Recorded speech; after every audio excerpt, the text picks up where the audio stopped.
The GoldFinch manufacturing app can be used to set up manufactured items with components and routing services to create work orders, outside service POs, and to process output and consumptions.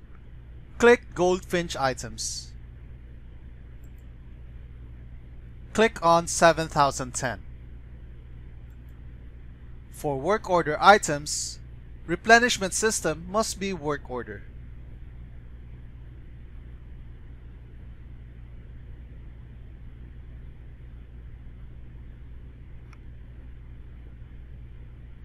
Click on Item Formulas to view or update components set up for the items.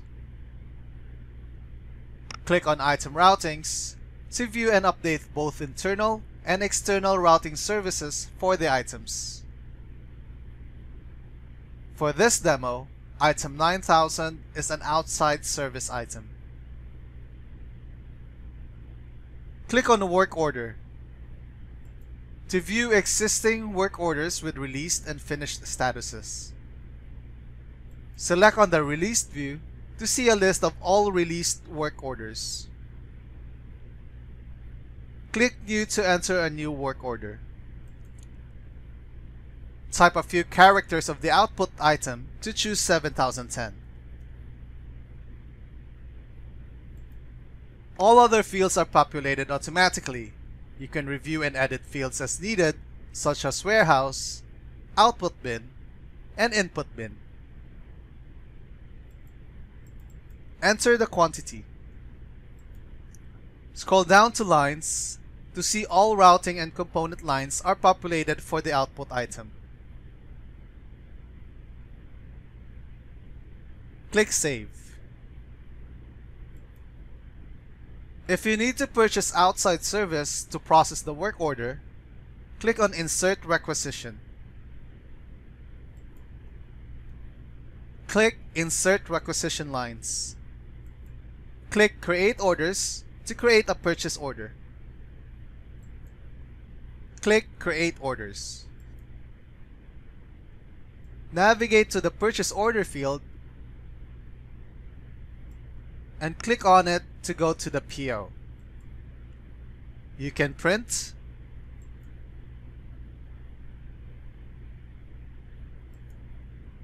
or email the purchase order to the vendor.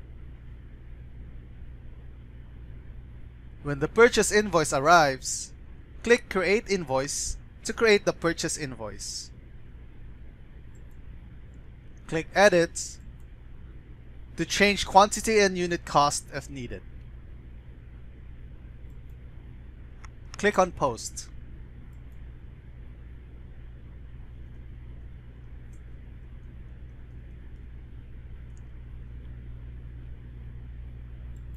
The service cost will be posted against the work order.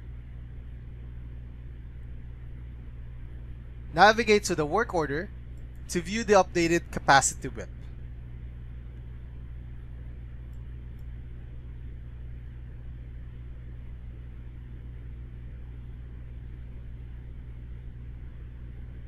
To report output and consumptions of the components, click Create Production Journal.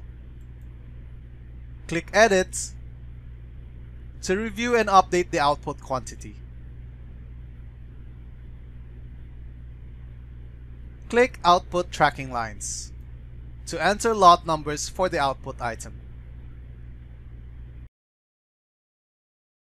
You can define different units of measure for the packouts. Enter lot 040821A.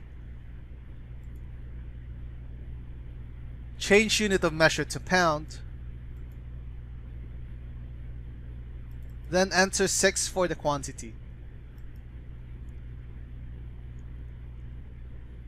Go to the second line and enter lot number 040821B.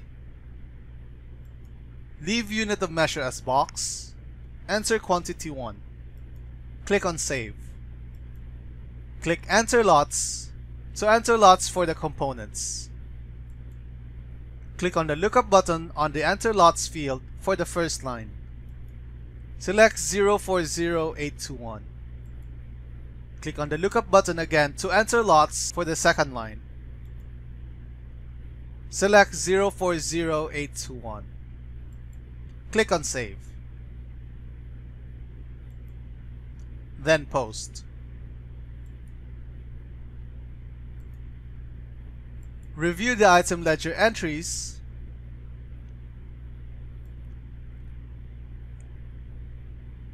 and warehouse entries to see that both output and consumption are recorded. Click on the work order field to navigate to the work order. After you've finished recording all output and consumptions for the work order, click the Finish button to finish the work order. When the work order is finished, the cost of the output will be finalized. Enter the finish date, then click on Finish Work Order. Review the item ledger entries